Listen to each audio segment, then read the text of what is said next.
Hi, everybody. I just wanted to come out today and do a video about what I do and what my mindset is before a mediumship reading, during the reading, and after the reading. What I think about, what I don't think about, how I prepare myself, how I keep my power and intention fluid through the whole reading, and how I close the reading, and then what I do after the reading in terms of my relationship with the spirit world. We're all unique, we're all different. This is just the way I work. I did do a video a while ago about the spirit world's view of mediums, us, and mediumship reading. So I will post that in the description of this video if you haven't seen it. This is just my belief and what I've been told from spirit, and how I feel about the spirit world. Okay, so before I even start a reading, before I sit down and begin that mediumship reading, there are a few things that I do to prepare myself. And these become part of my spiritual hygiene, what I do every day. And the more you do it, the more automatic this becomes. So you don't need a long time before the reading. I'm not a big fan of pre-reading rituals. I will only take about 15 minutes at this point. I don't need to light a candle. I don't need to have sage, though I'm burning sage now because I like the smell. I don't need to have a crystal or anything like that, but there are a few things I feel are necessary to do. The first thing that I always do, and it's a lot of mediums do this, is I just build my power. I begin to move closer to my spirit when I feel that sort of in the center of my chest, that eternal being of light that came to this physical realm to live, to learn, to progress, to grow. And I know that my spirit is pure energy and my spirit cannot die. It's infinite, it's indestructible. I move closer to the power of my own spirit. Like I said, it's somewhere around my heart center. And I just honor my spirit. I give love to my spirit. I'm grateful for my spirit. My spirit expresses itself through this physical body. My spirit is a spiritual being having a physical experience for a very short time. This is, I feel, the matter world, the physical world where we're living right now. It's sort of an apprenticeship to the eternal and harmonious world that's waiting for us when we leave this physical realm. Okay. So I think about all these things, how my spirit's eternal, how it's perfect, how it's pure love, how it's pure energy and power. And I just allow my power to build. And that's where people do it differently. I just think of it like a bubble of light moving out from my heart, filling my entire physical form, moving out of my physical form, out of my aura, out of my energy, into this room, wherever I am, out into the world. And I just keep making it bigger and bigger and bigger to the point where it's touching the entire universe. And then I feel the power of the Great Spirit, the power of God, the Great Light, whatever your belief system is about God. And I connect to the power of the Creator, of God. And I allow that light to move in and through my light. And then I feel I am fortified with the power of the divine, of God, of the Creator. So my power is really built. It's really quite bright. It stretches to out into eternity. And this light is like a beacon, I feel, to the spirit world. And then they can see me better. They can see into my aura. They can find me. They can see that my spirit is burning bright and strong with confidence, with strength. The more you do this, sit in the power, and you don't need to do this before you do a reading, or you don't need to do this with any sort of spirit work you're doing. But I feel it's very important every morning when you get up with your tea, with your coffee, before you check your emails, before you check your phone, just sit in your power. In the beginning, I feel it's good to sit in the power. I don't know, about 20, 25 minutes. But the more you do it, the easier it becomes to do it. So to a point where you're doing it a lot and you feel comfortable and you can build your light quite easily. It just takes a second and then your light just goes and it builds out.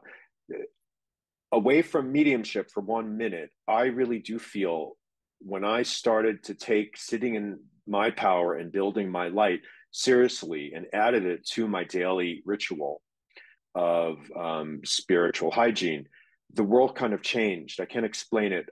Things just fell into place. People interacted with me differently.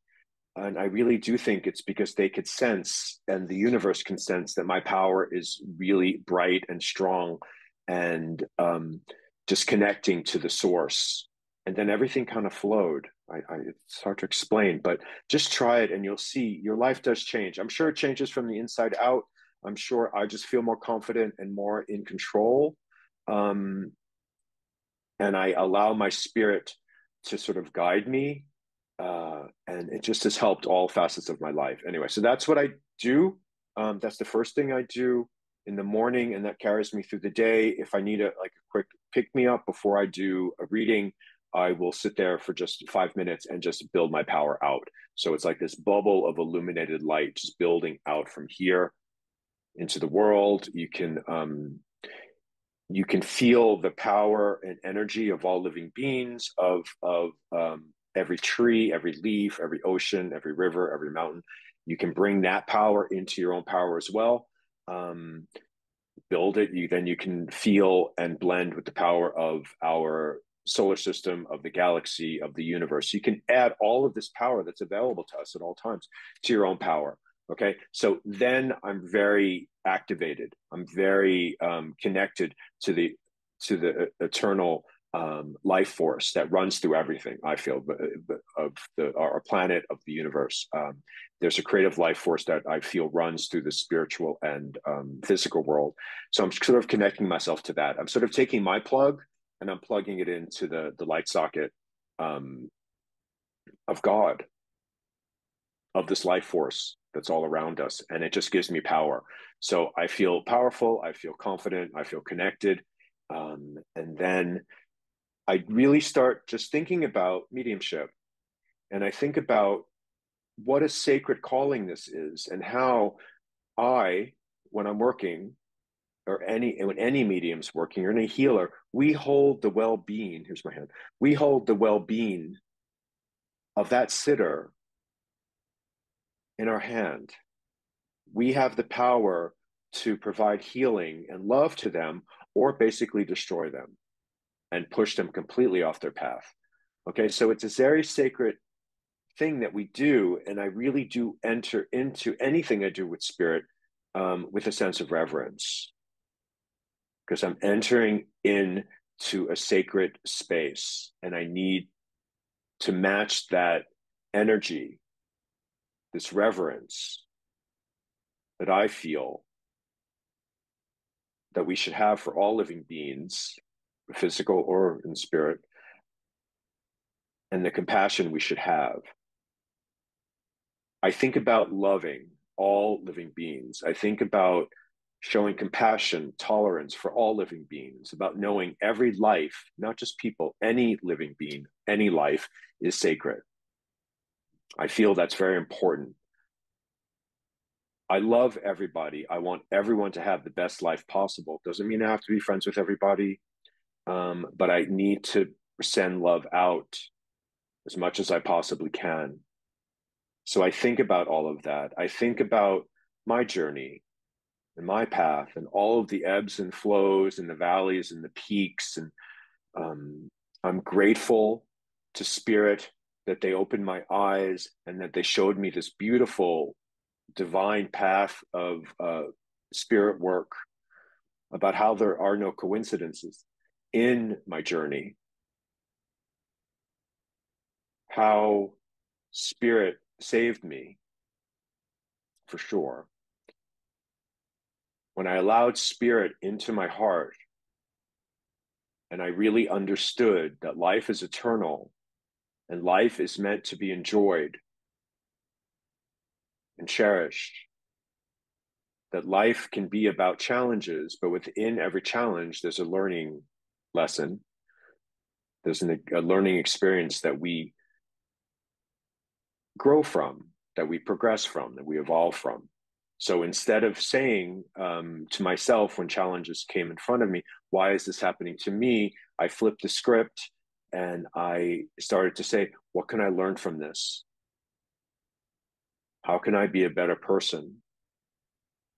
And that just helped, it calmed me down. It really helped my soul when I know that I can survive anything that life throws at me. And everything that life throws at me is a learning opportunity. I'm grateful for spirit that they saved me. I'm grateful for myself that I had the nerve and was bold enough to go down this path. And I know that every step I take forward, spirit matches me and comes closer to me. Every step I take closer to spirit, they come closer to me. And we are then able to build this beautiful relationship where they will help me as much as they possibly can. And I also have learned to show up for spirit. When you show up for spirit, they show up for you. So I think about all of these things, even before I start the reading, the gratitude, the happiness, building my power, where my path started and where I am right now in my journey. All of this joy, gratitude, happiness, me building my power, that starts to raise my vibration. And you want to raise your vibration because the spirit world works in a higher vibration. I do believe they dip a bit down into our vibration, but anything I can do to get closer to them, it makes it easier all around. Things I do that I guess they're not spiritual, or spiritual mindset, but just help me is about 10 minutes before the reading, I also will just put on high vibrational music, disco, up, up, up, up, up. I dance around if I have the time. I bring my vibration up, dancing, music, that brings your vibration up. It brings you happiness. You're moving your body. You're changing the energy. You're shifting the energy within and without around your room. I do all these things. Then when it's time for the mediumship reading like this, online or in person, the first thing I do is link, not psychically, but energetically, I link with love and compassion to my sitter. I want them to have a healing and loving experience that the spirit world will bring through me, right? I think about myself as a channel, as a vessel, as a conduit for spirit. I slowly try, when the sitter's in front of me, I try to move myself out of the way.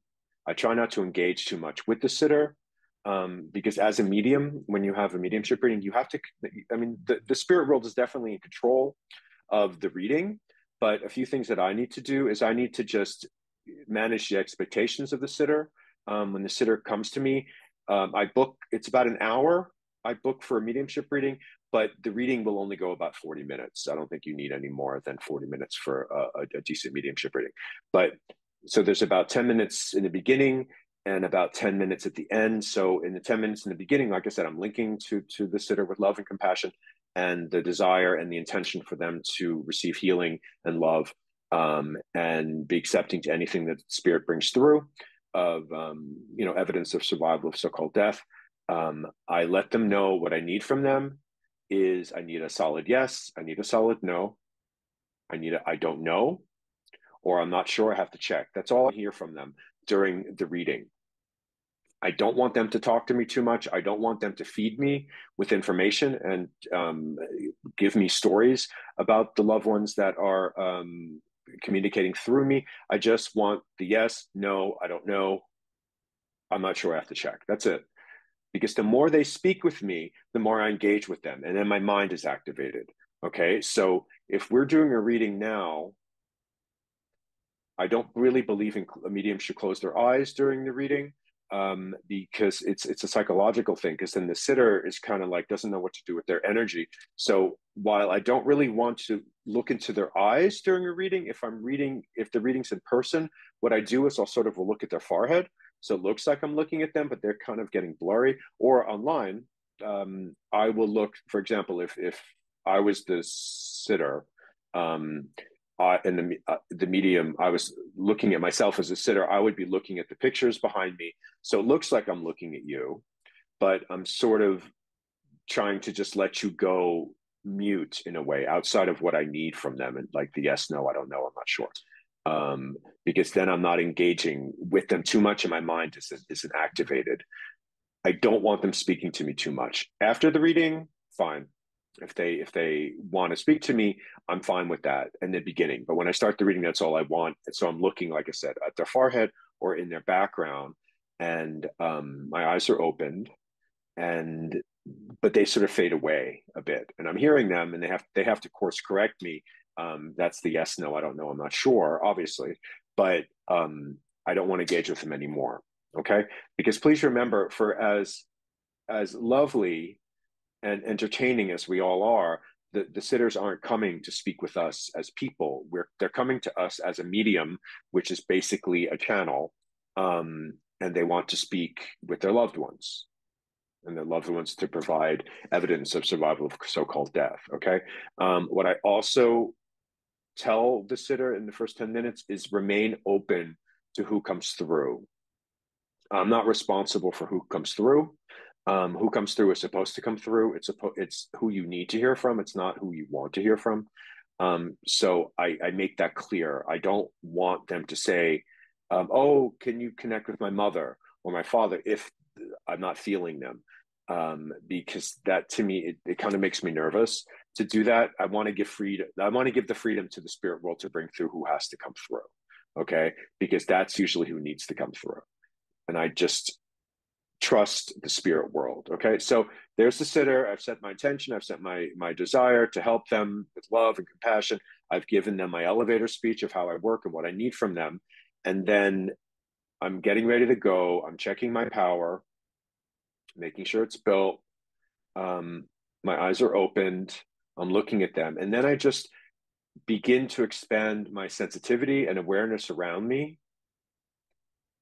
And I start to feel beautiful spirit people. There usually are quite a few that come, but I tend to just reach out and connect to the strongest energy, the one that feels closest to me. And I'll start with that spirit. And then I try in the beginning, I want to sort of break this down as quickly as I can for the sitter, so we can identify who it is. So if I start feeling the energy is masculine, so I know this is a gentleman stepping forward. To me, it feels like a father. Sometimes I'll just feel a father energy, or sometimes the spirit world will use something in my mind as a reference, and they might flash my father in front of me. It doesn't mean my father's coming through, but that's what they're using, sort of like the Rolodex in my mind. So as soon as I can identify it's a gentleman, and the relationship, I want to give the relationship as soon as I possibly can, because then the sitter's not sitting there, oh, that sort of sounds like my dad or my Uncle Bob or my grandfather. So be brave and bold with the relationship, because if you can nail it and just say, I feel a gentleman stepping forward, I know this is the father energy, I know this is your father, boom, you have the sitter. Yes, my father's in spirit. So you have them. They know who you're connecting with. Obviously, the evidence has to match up with the father, but at least now they're with you, and they're not in their mind saying, well, I'm not sure. It's a gentleman in spirit. Maybe it's this, maybe it's that. So if you can hone in on a relationship quickly, do it. Okay. So the father stepping forward, I feel him. I'm sort of beckoning him to come closer, come closer, come closer, blend with me. So their spirit is then harmonizing with my spirit. Their spirit consciousness is intertwined with my spirit consciousness. And then the evidence starts to come. I might see, depending what your clairs are, I'm speaking for me, I might see a city scene. So I know he lived in a rather big city. I see him walking. So I know he walked to the bus. I see him getting on a bus, driving to work on a bus, getting on back on the bus and coming back home. So I see it's a back and forth, and I give that. So I know your father commuted, and I feel like he took the bus to work. Yes, perfect. Okay, so then it keeps going. So I just make sure the blend, the harmony, the harmonization with the spirit world is flowing, and I just keep the link, and that's really just my attention, my awareness to them.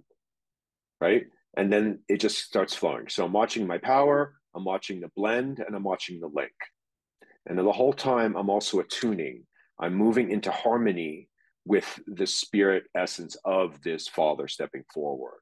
Okay, so there's a few things happening. It's sort of like spinning plates. So you have to watch your power, make sure the link is good, make sure the blend is thorough, and you're attuning to the power of the spirit, just keeping them near you. And then I just let it flow, right? So the evidence is coming through. I'm quite clairsentient and quite clairaudient and clairvoyant. So these are the three clairs I usually rely on. Doesn't mean always, because sometimes the spirit communicator might have a different skill set as I do. So I have to remain open. So it's important to work on all of your clairs. Doesn't mean you're going to be the master of all your clairs, but it's important to at least understand that they're trying to bring something through your out of the claircognizance, the dropping in information, clear knowing. But just let the information flow, right? So we have the father. We've confirmed it's the father of the sitter. He commutes every day back and forth to work. So now I have a base. I have home base, which is dad, right? So now it's not just this ethereal being of light, though it is, but now I've given this gentleman a personality and an identification, dad. So that's where I keep going back to, right? It's like a swing for me. I get the evidence, I give it. I'm getting the evidence, and then I'm giving it as a statement, right? So I know your father. He's showing me that there was a separation later in your life with him.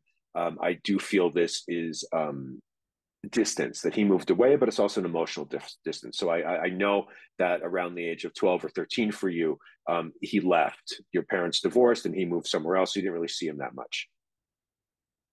At that point, it's a statement. I'm just telling it to the sitter. And the sitter will say, yes, my parents did divorce when I was 12 or 13, and I didn't see my father that much after that. That becomes a fact, right? So it's statement to sitter, they confirm it, fact, more. Statement, fact. Keep going in the swing to dad. Get more, give me more, give me more. One piece of evidence, it's taken, it's confirmed, get another one. Keep going, right? So you just let it keep the flow, and you'll feel on certain pieces of evidence, the energy will start to spike up, right? And to me, it's my heart tends to beat a bit quicker. So I know that to me means within whatever piece of evidence I'm in at that moment, there's more to get, right? Okay, so for example, if the father now is showing me that he likes to fix cars, showing me his hands covered in grease, I can smell the grease or the oil in this garage, in this workshop, but the energy starts to spike up. So that to me is my sign that there's more to get. So I'm going to dad and I'm like, show me more. And then in this garage, I might start seeing motorcycles. So I know he also fixed motorcycles as well as cars, right? And if the energy is still spiking, I know I can see more. So I'll say, show me more. Show me a bit of this garage. And he'll show me around the garage. Maybe there's a calendar on the wall. Maybe he'll open drawers for me and show me what's in the drawers. Maybe he'll share more memories about him fixing cars and motorcycles and his love for all things mechanics. Maybe the sitter liked watching him fix these things. I don't know. But I know there's more to get when the energy starts to spike on a certain piece of evidence. So now the father shows me a bunny rabbit, right? And this whole time, what I'm trying not to do is I'm trying not to engage my mind. I'm trying to keep my mind as calm and peaceful as I possibly can and just give what I get and not engage with the information. Because the minute that happens, my mind kicks on, and then it's more me. It's not the flow it starts to get blocked. They can get through, but it's harder for them. So, and then the evidence is peppered with my opinions and my expectations, and that's not what I want. But okay, your father's showing me a bunny rabbit, and the sitter's looking at me like with a blank stare, like I don't know what the heck he's talking about. I didn't have any bunnies. So, in that instance, when I'm talking about a bunny that he's showing me, but the sitter can't take it, there are two things that are happening. I have to sometimes think that maybe the evidence will be taken later. But if they're saying emphatic no, no, no, I can't. You can't bully the sitter into taking information. So I'm like, okay, then obviously I'm not understanding something. So I take the bunny, the image of the bunny, and I hand it back to dad. And then I basically quickly in my mind, I'm saying, I'm messing this up. I'm not getting something, but please change it and help me get the correct piece of evidence. It might come back as a cat. It might come back as something completely different, a stuffed animal. I don't know, really different, a red ball. Don't know. But I'm handing it back saying I messed something up here, and then they change it, and then I say, okay, actually, it's a little kitten they're showing me, and then they say, oh, I can understand a kitten, sure, and its name was Bunny. Oh, okay, okay, so or something like that, or oh, Aunt Bunny. I have an Aunt Bunny, and she, so it can be like that, and I'm just missing a small piece. But then if it hits, then I keep moving. But if they can't take the bunny, and this image of a bunny just stays in front of me, I know there's something to get. I'm just not understanding what it is. So I'll hand it back to spirit, and they'll shift it and change it, and let me understand the piece of evidence that they're trying to impress through me, and then I'll give it, and hopefully the sitter can take it. If they can't, like I said, I'm not going to bully a sitter. I'll try it twice, and then I'll say, okay, let's just put the bunny on the side, because there's also a chance I'm wrong. This is not a perfect science. So you're always going to get a few no's. Sticking with no's for a second. I know there are a lot of people when, I feel a father stepping forward. Is your father in spirit? No. Okay, maybe it's a grandfather. No. Okay, I'm seeing a city street scene. No. Going to the office. No. Fixing cars and motorcycles in a garage. No. So a lot of times the medium, you start to get nervous and you start to get anxious. You're completely thrown out of your power, which then your link and your blend start to suffer. So don't think of a no as a bad thing. Of course, we want to get yeses. Of course, we want to have the evidence that we're bringing through taken. Of course, we do. That's what we do. That's the point. But think about a no as an opportunity to stretch yourself. Think about a no as a learning opportunity. I like getting no's. Obviously, I don't want to get all no's, and I don't want to get no's. But when I do, I'm like, okay, so there's something I'm not understanding. I take a second. I just check my power. I just make sure the link and the blend are still quite strong. I take a deep breath, and this all happens quite instantaneously. If not, the trick that I do, sometimes I'll be like, okay, blah, blah, blah, blah, blah. Oh, hold on a second. And I'll just take a sip or not. I'm taking a sip now. But as I'm taking the sip of water or whatever you're drinking, I'm just rebuilding my power, checking the link, checking the blend. So it's quite seamless. The sitter really doesn't know what I'm doing, because you shouldn't do is say, okay, wait a minute. Okay, stop. And then close your eyes and just sit there all quiet as you're building your power, reestablishing your lane, checking your blend. Because then for a minute or two, you have your eyes closed, and the sitter's like, well, what do I do? What am I doing? And the whole energy starts to go down, right? So you want to keep the energy up. So keep talking, keep going, right? Give what you get, give what you get, give what you get, give what you get. That's obviously nothing new. Give what you get, because in giving what you get, and you're not going to hit everything, that's fine, but you're learning what the spirit world is trying to impress through you and how they're impressing it through you. Just give what you get, and you will surprise yourself. Like you might see something or feel something or hear something, or know something that's quite bizarre. And in your mind, you're like, I can't say that. That's nothing to do with this reading. So you leave it alone. And usually at the end, when you're getting feedback from your sitter, they'll say, "Oh, and then he liked to do these doodles with a duck and a cigar." And I'm like, "Oh, I had a duck and a cigar. I didn't say it. Oh, damn!" And then it doesn't matter. It doesn't matter if you say, "Oh, I knew that. Oh, I heard that too." If you didn't give it, it doesn't count. So give what you get always, right? And just trust spirit. You are surrendering to the power of the spirit. Just be there for spirit.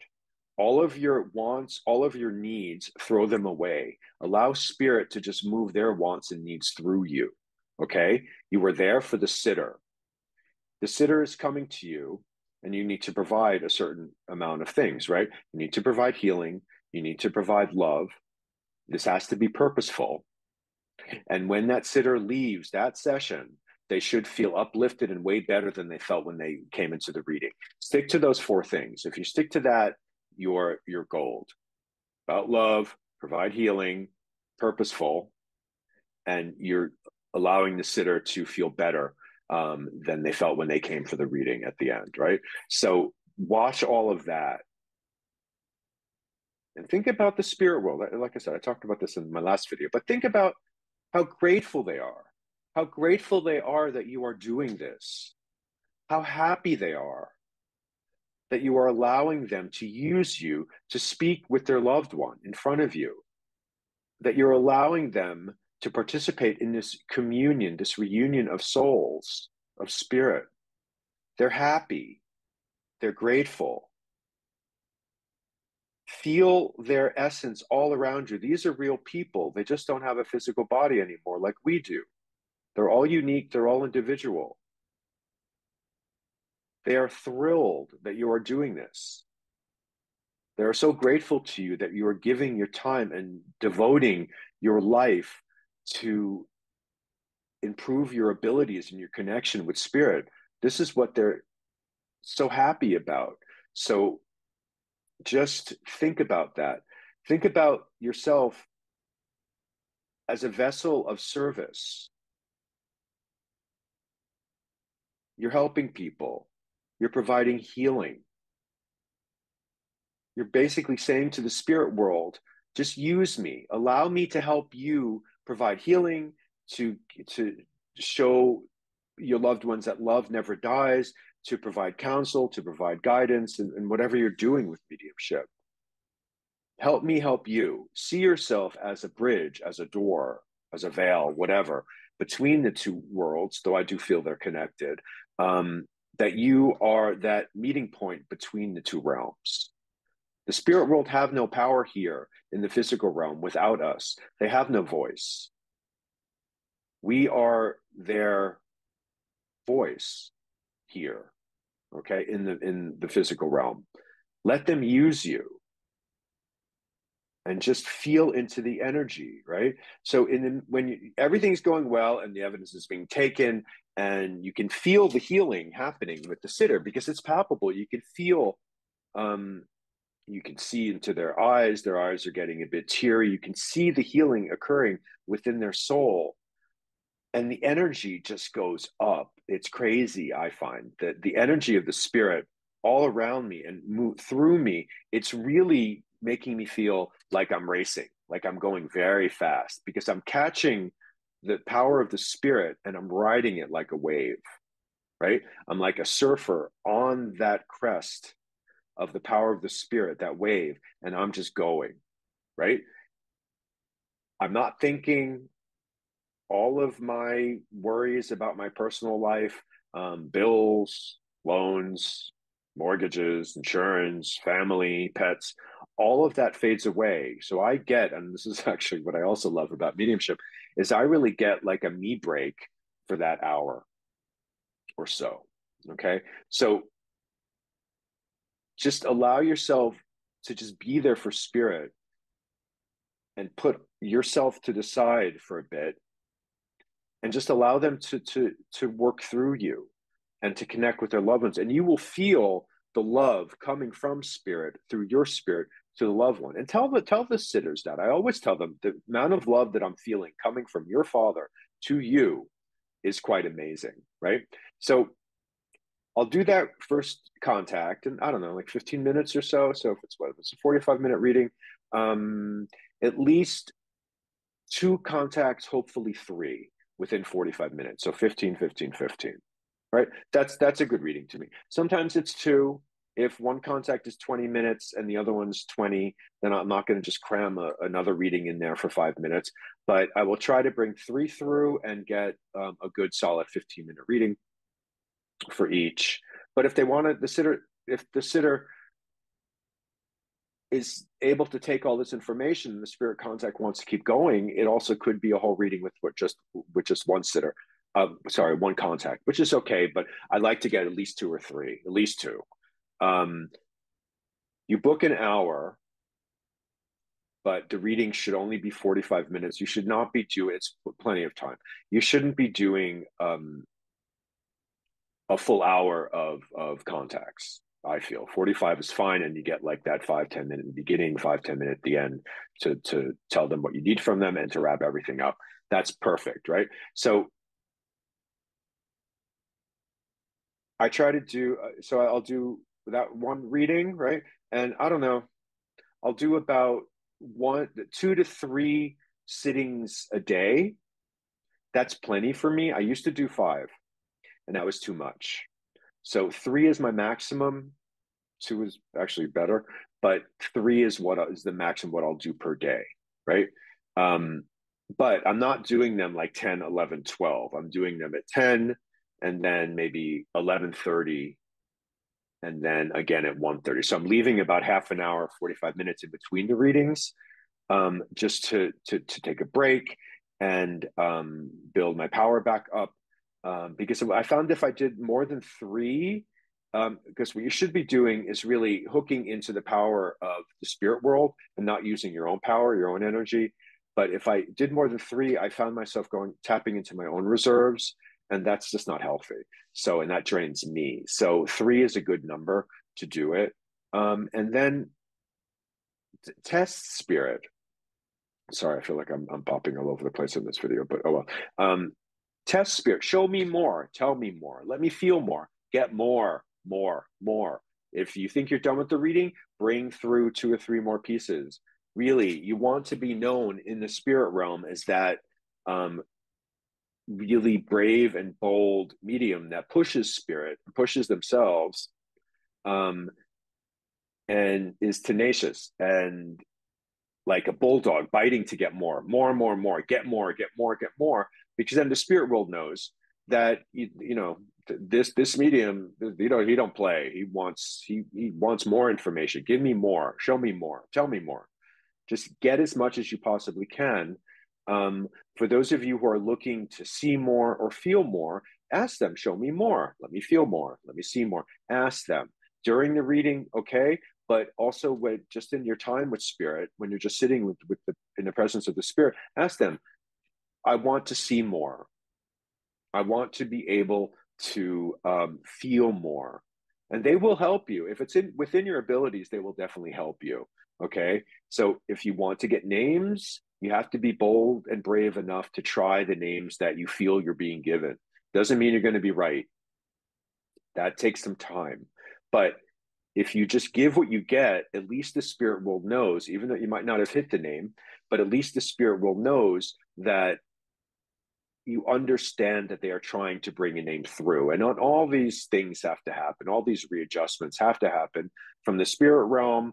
But your guides might have to do something different with you. During a reading, I always feel the presence of my guide, usually on my right. He's kind of quiet, but he's there and he gives me power if I need it. He brings me peace and calm if I feel I need it, or if he feels I need it, I should say. But I always feel him there. So I guess the main thing about a mediumship reading for me is I think a lot of mediums think that when you do a reading, it's just me sitting there alone out on a ledge, do it or fail, right? And that's not really how I feel about it. I feel there's a spirit contact here, my guide is here, and then behind me, because I've set this intention to be of service and to help humanity, and that's what I feel that's what the spirit world wants from us, and that's what they are themselves. They're beings of love and compassion. I feel there's a whole team, my whole spirit teams around me. Some I know, some I'm aware of and familiar with their energy, and some I'm actually not. I don't know who they are, but I feel them. So they're all behind me. Sometimes I'll feel the hand energetically of my guide on my back just to support me and give me a bit of uh, comfort. I always feel the spirit communicator, and the more I communicate with them, the closer they get. So really, they're really quite in my face. Their energy is really up against my face. And then it really flows, because that the blend is quite intense. So just ask them, come closer, blend with me. Let me help you.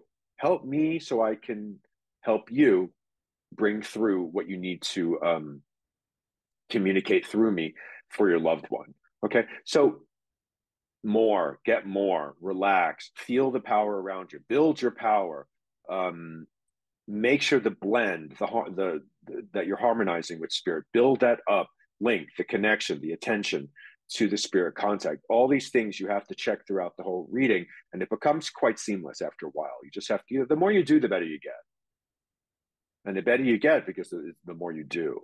Okay. So after the reading, hopefully it's at least 2 to 3 contacts. Hopefully the sitter can take all the contacts. I just asked them how they enjoyed that. I might have questions if there are pieces of evidence that were brought through that were just not off, but just I didn't understand, but the sitter took them. I don't have to understand it. They have to understand it. I'm nosy, so I might ask about what's the duck with the cigar? What reference? Why did you take that? What did that mean? But and so like I said, I want to make sure they're happy. I want to make sure they're at peace, that they understand that their loved ones are healthy, they're happy, they don't need any help from us. They want to provide help to us, but they don't need our help. Of course, we should send them love and good thoughts, but they're good, they're happy, they're way better than we are. They're in the physical realm. They have everything that they need in spirit.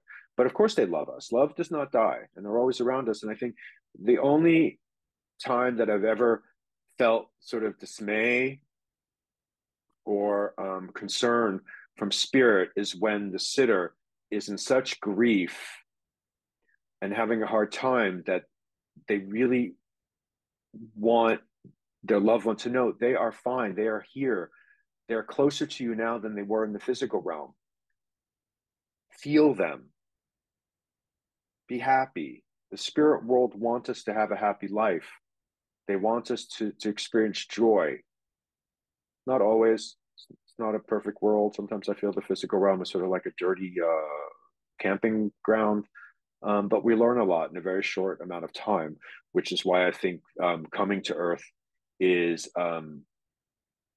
so desirable for spirit if they can handle it. A lot of spirit can't handle it, and I've been told they go somewhere else. Where? Don't know. But the sitter's happy. They understand everything that's come through. They definitely understand that their loved ones are safe. They're whole. They're happy.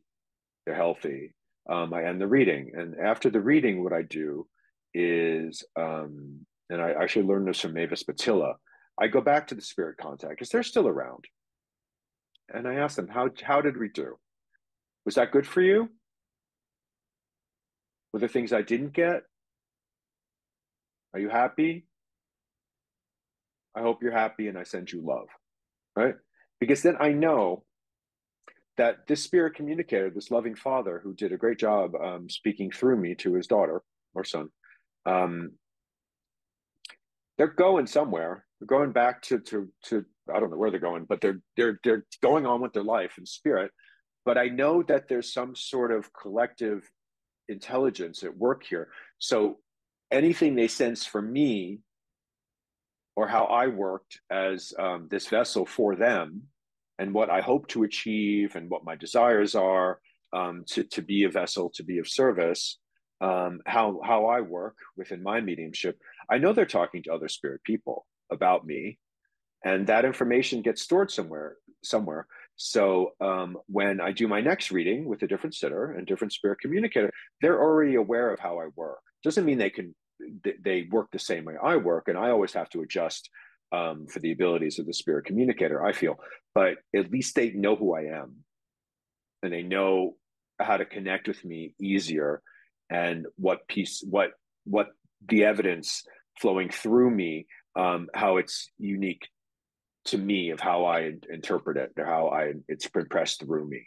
So they know me, and I want them to know me because I want to get better, and I want to be a better voice for them here, and they will help me with that. My guide will help me with that. I will help myself with that in my development. But yeah, and after I'm done with the reading, I feel a sense of accomplishment. I feel very, very keyed up, like energy wise, it's still flowing through me, the power of the spirit, which I think you should feel. I should not feel drained. I should not feel tired. As I said before, usually if you feel drained and tired, it means you're tapping into your own resources of energy, but you really shouldn't have to. Anything you do with mediumship, you should tap into the power of the spirit. Okay. Anyway, that's the way I do it. Okay. You're unique. You do it the way you need to do it. But as what I said before, I think you need to sit in the power, you need to understand the blend, the link, and most importantly, the intention to be of service. We're here to help people. That's the point. That's the point of being here alive now in the physical realm, is really to allow this realization that we're all one family. We're a collective family of souls sharing this physical experience in the matter world on in August 2024.